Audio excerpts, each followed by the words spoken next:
right? Yeah, my lowest point was actually about 2 years after selling Eye Contact while running Boost Suite, when things were still actually going pretty good in the Boost Suite business, and like the writing wasn't on the wall of the challenges we would ultimately have.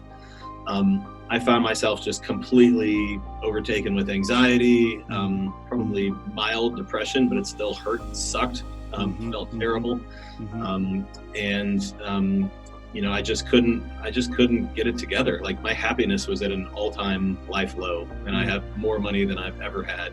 And I find myself alone in this massive house. I've got a 2,000 square foot home office, and I write in the book, it's one of my favorite lines is something like, the nicest house on the nicest hole on this golf course with the nicest fairway and the nicest golf course in the nicest neighborhood in this amazing southern town of Chapel Hill.